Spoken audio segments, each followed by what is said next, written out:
When Caitlin walked into the Indiana training camp, the excitement was palpable.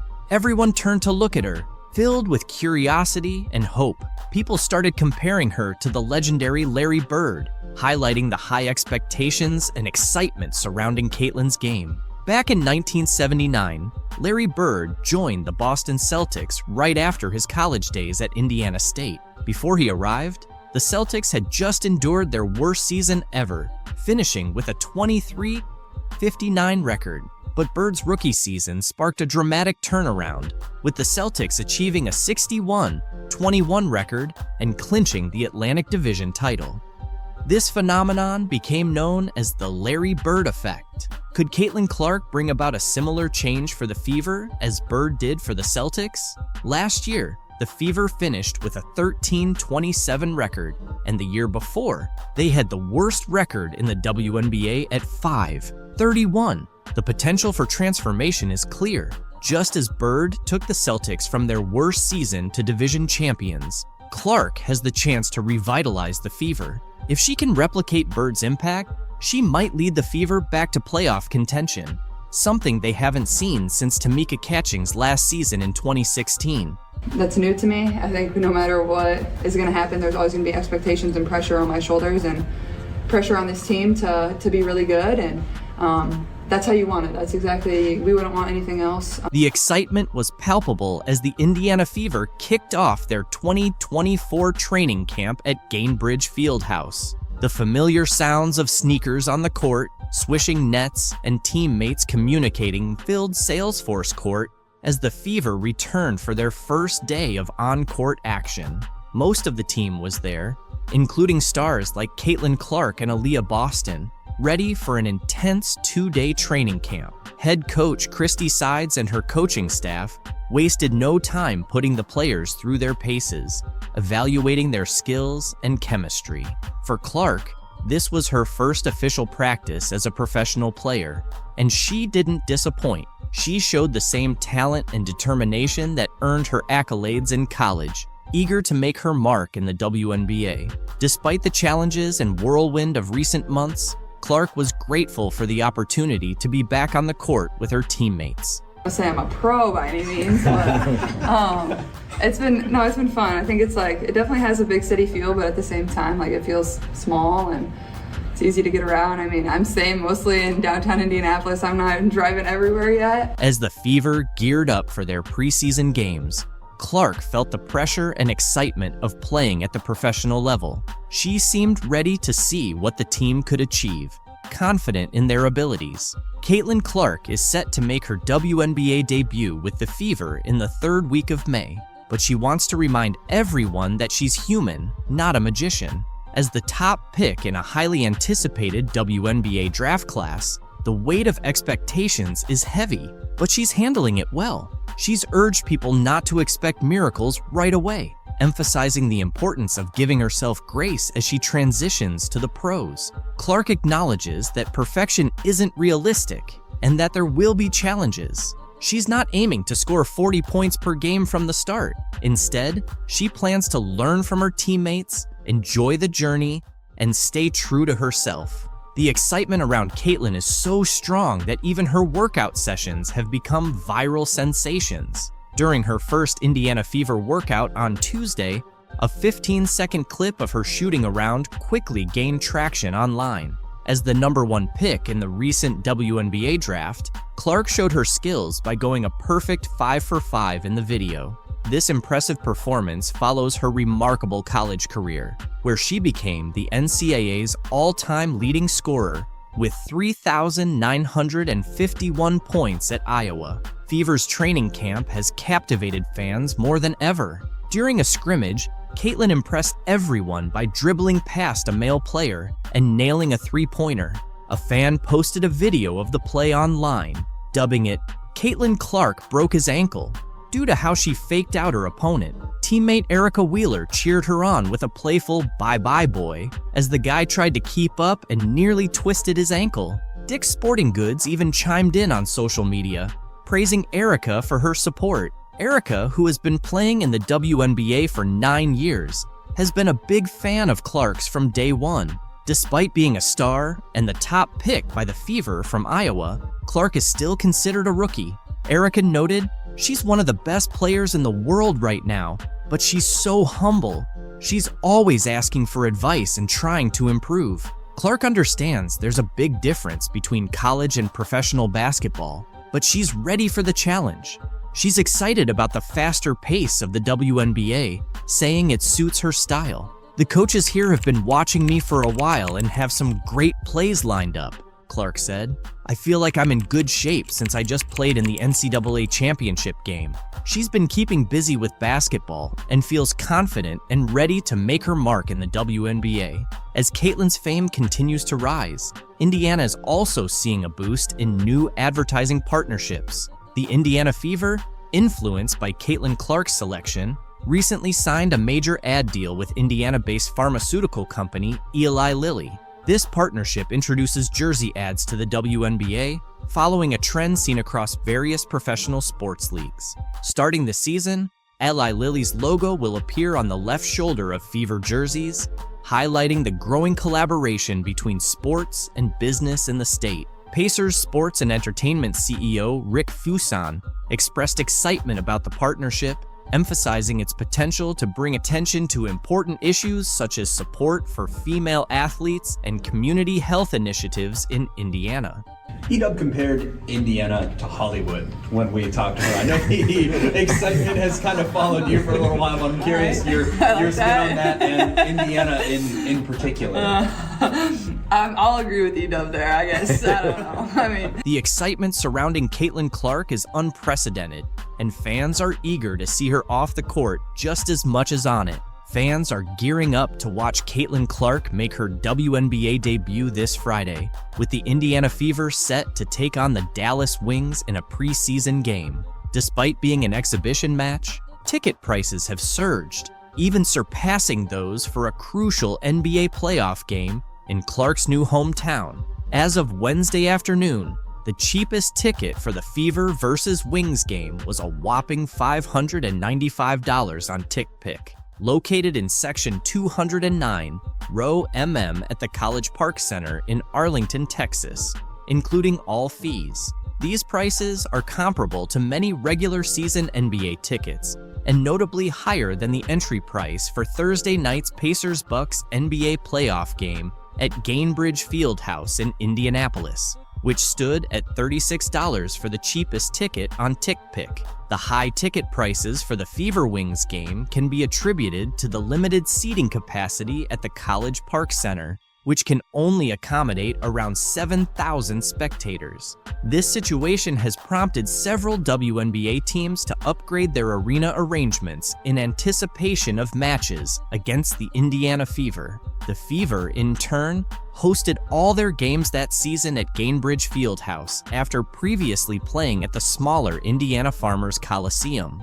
Other WNBA teams, like the Las Vegas Aces and Washington Mystics, also shifted their home games against the Fever to larger NBA-sized arenas to meet the demand from fans. The WNBA's Dallas Wings experienced a historic moment as they sold out season tickets for the first time in the franchise's history just before their preseason opener against the Indiana Fever on May 3rd. The anticipation surrounding Caitlin Clark's debut with the Fever fueled a surge in ticket demand, driving up sales for the Dallas team. Individual ticket prices for Clark's preseason debut ranged from $210 to $350, with some exceeding $1,000 in certain sections, according to UTA Tickets. The Wings also saw a significant increase in overall ticket sales revenue, with a staggering 220% rise, including an impressive 1,200% surge in individual ticket sales revenue,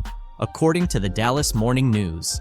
This surge highlights the profound impact of Clark's presence on both the Fever and the wider WNBA community. Not a flagrant foul penalty one, which it probably should have been upon review, at least by our account. This, you could have gotten Reese for a personal, but can also see that being a no call. Fans are really upset that nobody from Caitlin Clark's team is there to back her up as she faces tough times on the court. It's unfair for Caitlin.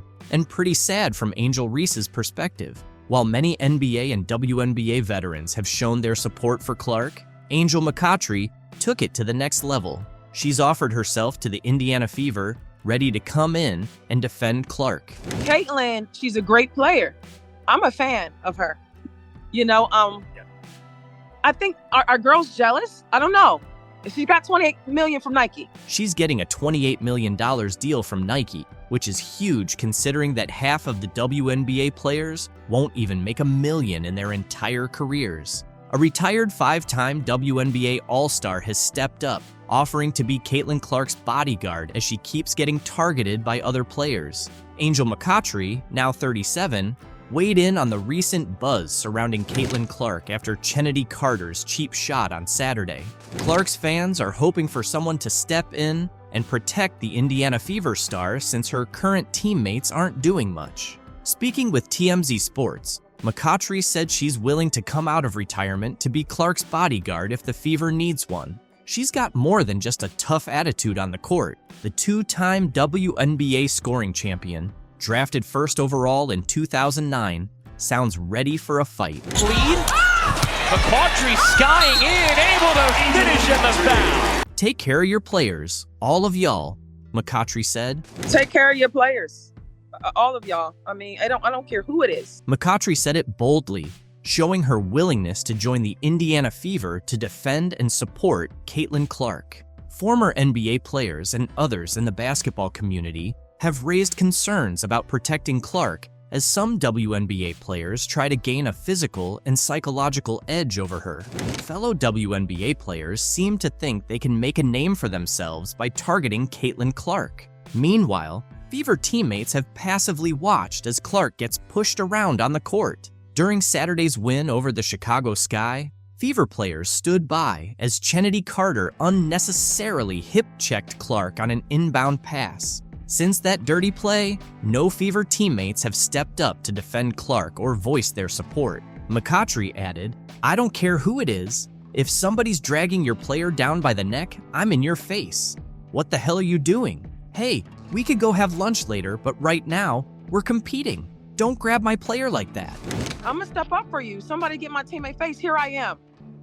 Why is that happening, Angel? After receiving a lot of criticism from fans and veterans like McCoughtry, Indiana Fever players have shown their intent to fiercely defend rookie sensation Caitlin Clark. They've been facing a whirlwind of opinions accusing them of not safeguarding their star player. The #1 pick in the recent WNBA draft has endured a lot of physical play, sparking debates over her teammates' protective efforts. Kelsey Mitchell, one of the team's leaders, addressed these criticisms head-on after a recent practice, stating, "At the end of the day, not only is she human, but she's a 22-year-old kid.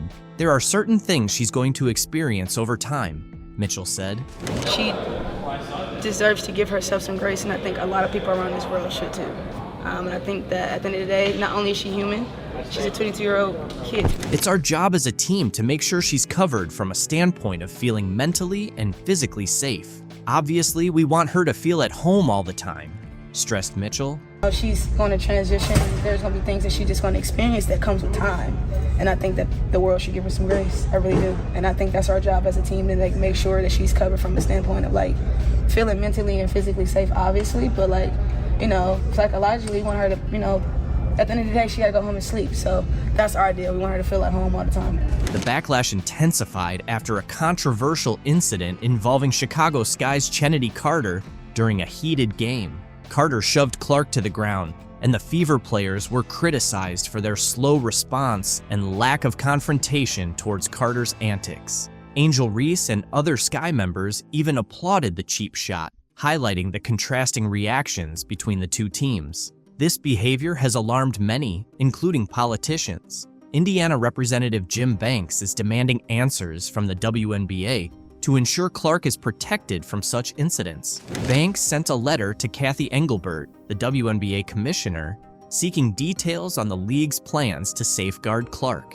In his letter, Banks praised the increased fan interest in women's basketball that Clark has generated before referencing Carter's seemingly unprovoked foul. He also mentioned that the foul was visibly cheered on by Carter's teammate Angel Reese. While acknowledging the state's familiarity with tough basketball, Banks described the incident as a cheap shot that could have resulted in an injury and should not be tolerated. He criticized the lack of punishment for Carter beyond a retroactive upgrade to a flagrant foul and some unrelated fines for missing media appearances. To Banks, this indicates that the WNBA isn't holding hostile players accountable or enforcing their own rules of sportsmanship. Banks posed several questions to the commissioner, including what steps the WNBA is taking to curb excessive physical targeting of specific players, whether individual organizations will be held responsible for allowing players with histories of violence to target their competitors,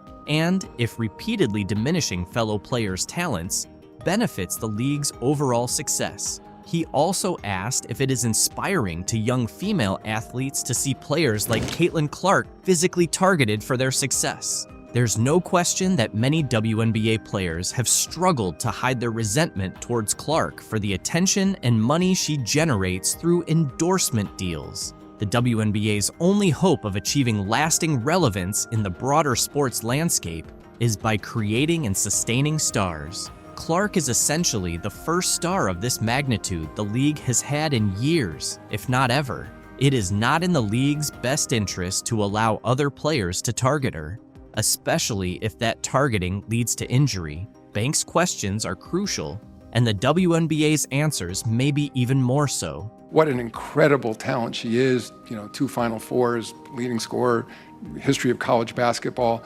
So I look forward to watching her ongoing development in the league. But the response to this letter from the WNBA commissioner is epic. Speaking at his usual press conference ahead of the NBA Finals on Thursday, League Commissioner Adam Silver addressed the flagrant foul by Chicago Sky guard Chennedy Carter on Indiana Fever player Caitlin Clark last weekend. He called it a welcome to the league moment, adding that it's nothing new in basketball. It's nothing new in basketball that there's sort of welcome to the league moments. Carter's off-ball foul against Caitlin Clark on Saturday has sparked an outcry from critics, who argue that Carter appeared to go out of her way to throw her hip and shoulder into Clark, who had her back turned and fell to the ground after the foul. Silver addressed a wide range of topics, including Clark's rising stardom in the league, the future of the WNBA, and an upcoming media rights deal. Of course,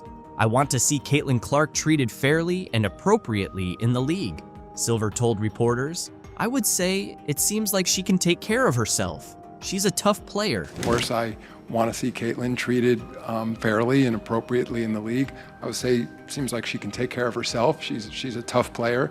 Following the foul on Saturday, Clark told reporters she was doing her best not to let it get to her. I think at this point, I know I'm going to take a couple of hard shots a game, and that's what it is. I'm trying not to let it bother me and just stay in the game and focus on what's important, because usually it's the second person that gets caught if you retaliate. Silver called the passionate interest in Clark, as well as her rivalry with Chicago star player Angel Reese, very healthy for women's basketball and the league. I think ultimately this is very healthy for women's basketball in the WNBA. It's generating a lot of extra interest, Silver said. To be fair to the other players and Commissioner Kathy Engelbert, this didn't just start this year. He noted that while the WNBA has had several star players in recent years, Clark has significantly increased interest in the league. It's generating tremendous additional interest. In fairness to the other players and in fairness to Commissioner Engelbert, this didn't just start this year.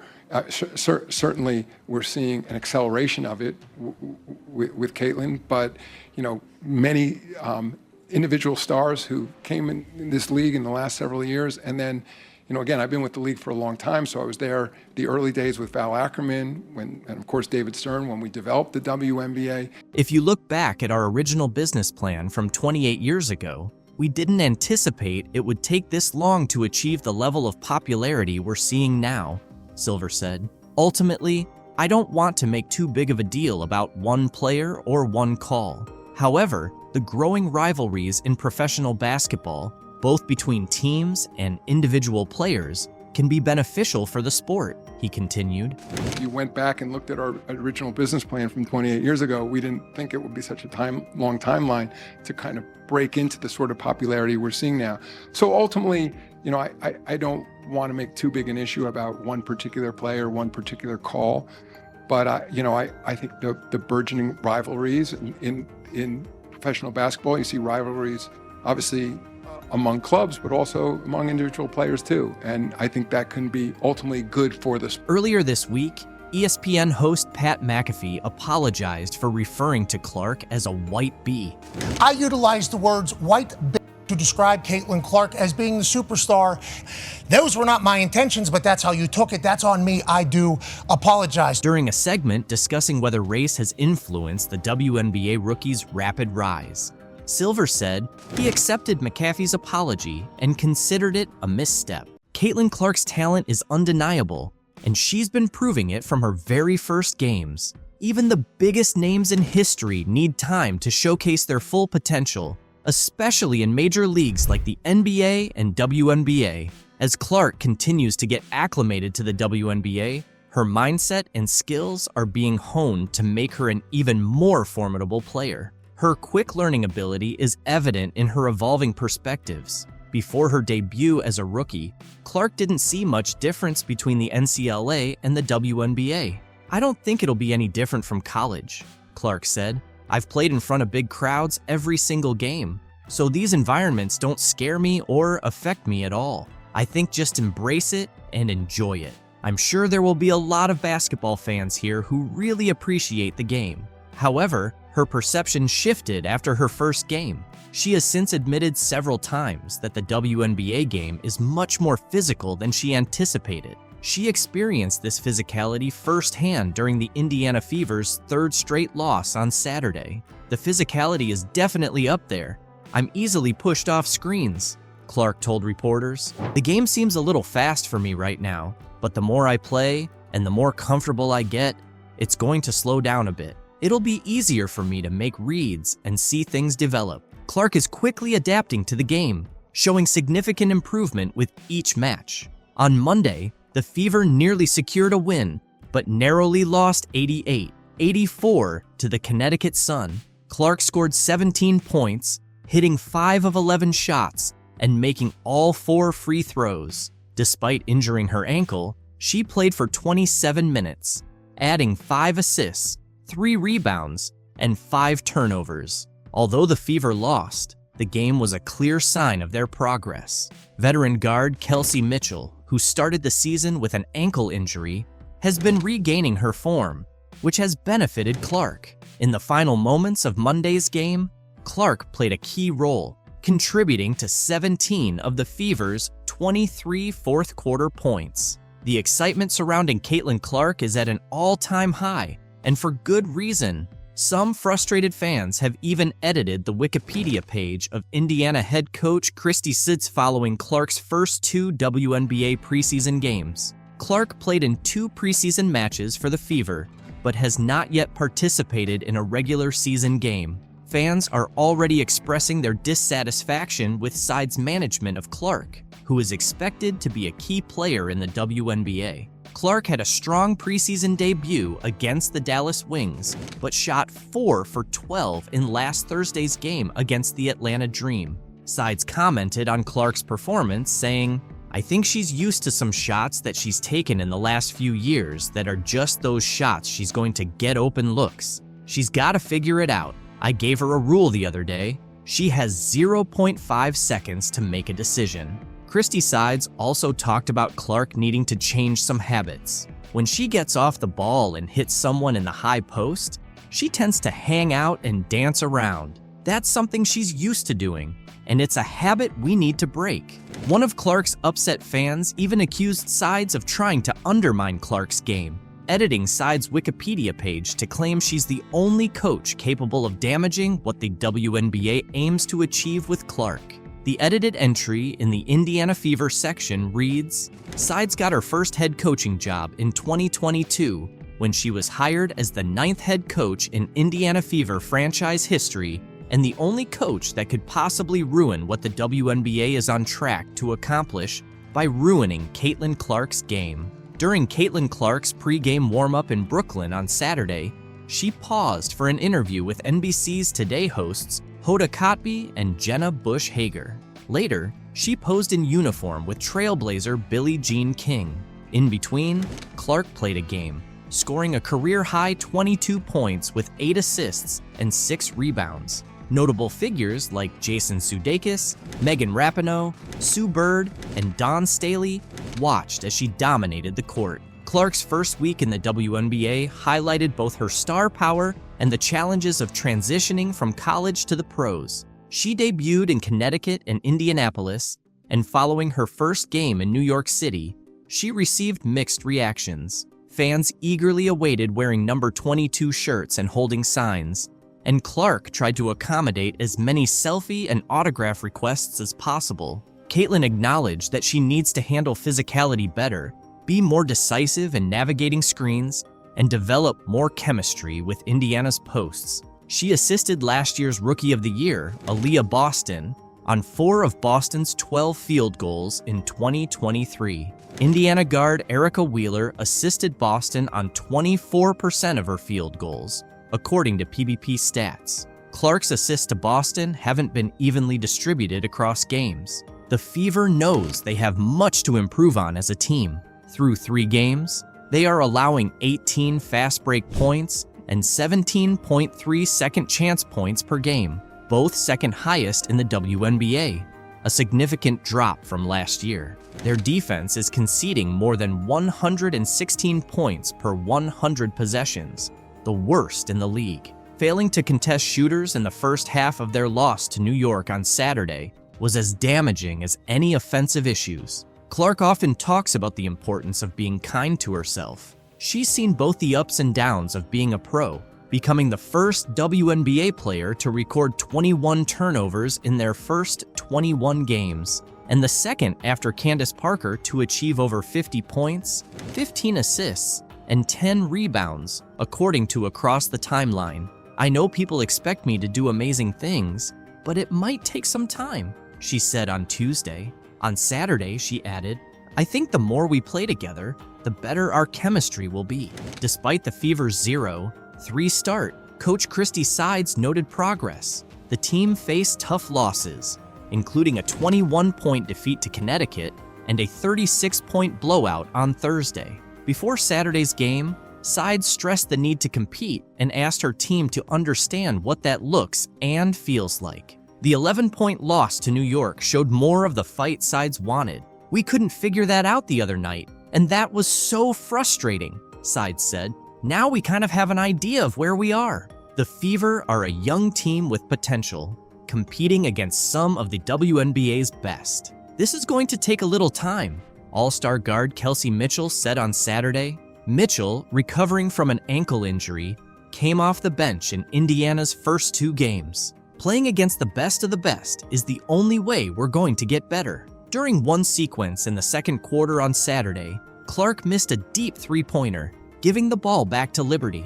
On New York's next offensive possession, Ionescu faked a pass, then nailed a 3 while Clark failed to contest. Running back on defense, Ionescu shrugged as if to say Clark shouldn't have left her open. She never stops moving, Clark said of Ionescu. She's always on the move, always got a bounce in her feet, and I think that's something I can try to replicate in my game. Clark is getting used to her new pro routine. At Iowa, the Hawkeyes would sometimes show up 90 minutes before tip-off, warm up, and play. But for Tuesday's opener at Mohegan Sun Arena, she arrived more than 2 hours early. In the locker room, Clark ate a peanut butter and jelly sandwich and joked with Wheeler while getting a massage. She's not used to being at the gym this early, so I told her she needs to find things to do, whether that's stretching, watching film, or filling the time, Wheeler said. Clark hasn't had much downtime, as Indiana's opening stretch includes 7 games in 12 days, with matchups against the Sun, Seattle Storm, and Las Vegas Aces in the next week. When asked about her activities outside of basketball, Clark said, I'm about to move into my apartment, so I'm moving out of the hotel. That's fun. Veteran Fever center Mika Catchings praised Clark's composure, saying, I'm so proud of how she is as a person. I just hope we can band around her. It's a lot of pressure. Clark, handling pressure from both her team and the sport, is focused on playing fast and competing. She looks forward to visiting new arenas and making memories. I'm going to remember a lot of these games because it's my first year in the league, Clark said. And Angel Reese knows a ring is coming. The trolls are acting without class and are trending on Twitter after LSU star Angel Reese taunted Caitlin Clark with John Cena's "You can't see me" gesture after their win. Not just fans, but also sports commentator Keith Olbermann criticized Reese with a harsh tweet, calling her an I-word and warning her about the backlash that comes with messing with a new star who attracts thousands of new fans to basketball. It all began with these two basketball players, Reese from LSU and Clark from Iowa, becoming household names for sports fans with their record-breaking performances in the March Madness tournament. The NCAA's most valuable players seemed to have a tense relationship, with Reese alleging that Clark had disrespected several of her friends and teammates throughout the tournament. Here's a breakdown of the two stars and their rivalry. Reese and Clark faced off in the championship game, where Reese's LSU Tigers ultimately triumphed with a 102-85 win. In the game's final moments, viewers saw Reese respond to Clark's taunts, which drew significant online criticism. Reese mimicked Cena's "You can't see me" gesture and pointed to her ring finger, signaling their championship victory, all while staring Clark down. During their post-game press conferences, both players addressed the situation. Clark, displaying her sportsmanship, responded to questions about Reese's taunts by saying, "Honestly, I have no idea. I was just trying to get to the handshake line, shake hands, and express gratitude that my team was in that position." She emphasized the importance of holding one's head high and being proud of their achievements. This is how a star beloved by fans reacts. On the other hand, Angel Reese had a different take. In her post-game interview, Reese acknowledged Clark as a hell of a player, but noted that Clark had disrespected her teammate Alexis Morris during the title game. Reese made it clear that she doesn't take disrespect lightly. Since their post-game interviews, both Reese and Clark have addressed the discussions surrounding their taunts. Speaking with ESPN, Clark defended Reese, saying, "I don't think Angel should be criticized at all. No matter which way it goes, she should never be criticized for what she did." Clark further demonstrated her class, stating, "I think everybody knew there was going to be a little trash talk throughout the entire tournament. It's not just me and Angel." Despite her tearful post-game interview, Clark spoke to ESPN, acknowledging that the LSU Tigers rightfully earned their NCAA championship over her team. LSU deserved it. They played so well, and like I said, I'm a big fan of hers, Clark said of Reese. Clark's behavior off the court is truly exemplary. She always takes the time to appreciate other players, even though she rarely gets the same recognition in return. ESPN reported that Dr. Jill Biden was thinking about inviting both teams from the title game to the White House. This would be the first time the runner-ups were included in the celebratory visit. "So, I know we'll have the champions come to the White House. We always do," Jill said, according to CNN. "We hope LSU will come, but you know, I'm going to tell Joe I think Iowa should come too because they played such a good game." Reese shared the link to ESPN's story and added a joke with 3 laughing emojis, saying, "Can you see the jealousy and the hate?" Really need to recognize what's going on, the success of the league, and when it comes to Caitlin Clark, they need to quit being quote-unquote petty and hating on Caitlin. And they just can't do it. Angel Reese just can't do it. The First Lady eventually decided against inviting both teams, but the damage had already been done, according to Reese and the LSU Tigers. Stuff like that bothers me because, at the end of the day, you're a woman and you're supposed to be standing behind us, Reese said on the I Am Athlete podcast. It's hard to see things like that and not comment back on it. Reese continued, "I'm not going to lie to you.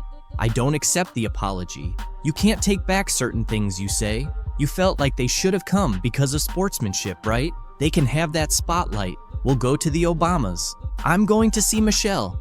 I'm going to see Barack. Reese's comments sparked reactions from Caitlyn's fans, who roasted Reese as a result. After the Chicago Sky beat the New York Liberty 90-81 on Thursday night, Reese, a former LSU star, appeared to take a dig at Caitlin Clark in a now-deleted tweet. Reese has been crucial to the Chicago Sky's success, contributing an impressive 35 points in 2 of the first 3 victories of the season. Following their latest win, Reese tweeted, "And that's on getting a win in a packed area, not just because of one player on our charter flight," which many speculated was aimed at Clark, the standout rookie for the Fever. Clark's transition to the professional level has undeniably contributed to the growth of the WNBA, bringing in charter flights for the league. Several basketball fans did not take kindly to Reese's comment. One fan mocked her college GPA, saying, "That 1.8 GPA showing LOL," while another said, "Angel should be thankful to Caitlin Clark because she's the main reason behind the great attention the WNBA's getting right now. She should be more grateful." Others looked forward to June 1st when Reese would face Clark's team, with one fan asking, "Why is she so obsessed with Clark?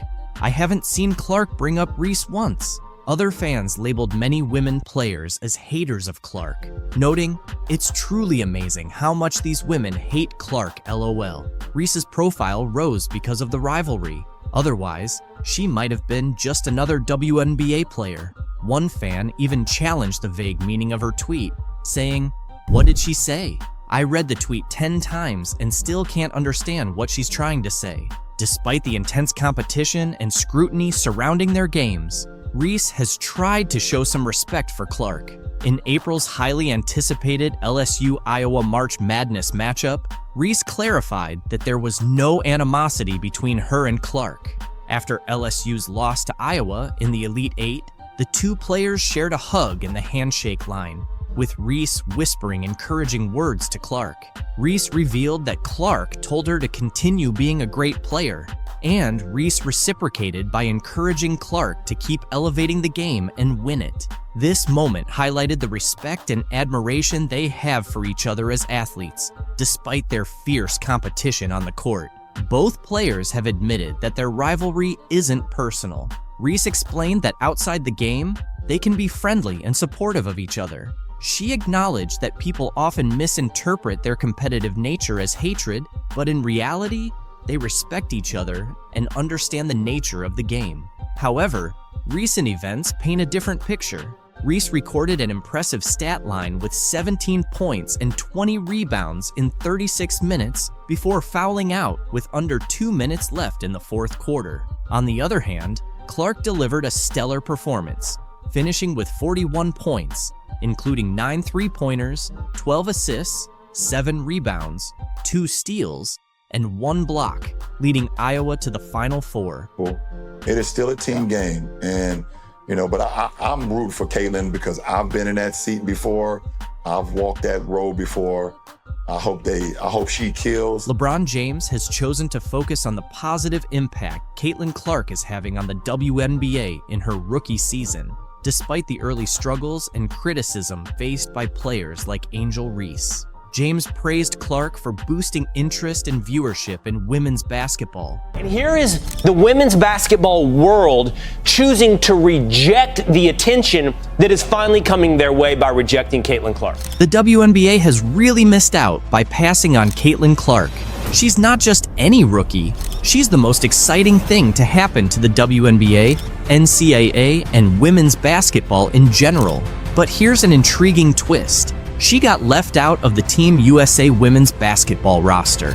Talk about a major surprise for 2024. Look, let's be honest, most people didn't even know they had women's basketball in the Summer Olympics. Now you have a chance to do this, and you don't take it, so here.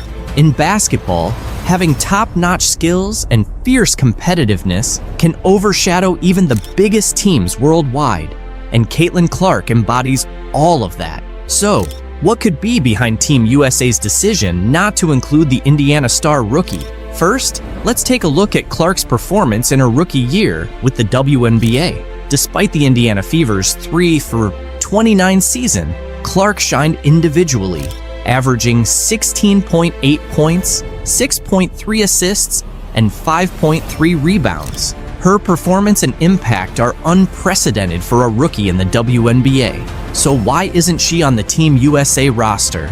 Experience can't be the excuse, considering the USA national basketball team's history of selecting rookies. Since women's basketball was added to the Olympics in 1976, at least 2 players under 25 have been included in every Olympic roster. The youngest ever to play for the USA women's team was Nancy Lieberman at 18 in 1976. In the Tokyo Games, the youngest were Asia Wilson and Nafisa Collier, both 24. Additionally, there's a precedent for including the top WNBA draft pick in Olympic years, such as Diana Taurasi in 2004, Candace Parker in 2008, and Breanna Stewart in 2016. The U.S. team didn't include Ndamukadi Agwumaike in the lineup back in 2012, even though she was with Los Angeles and now Seattle. Now, Caitlin Clark finds herself in a similar situation.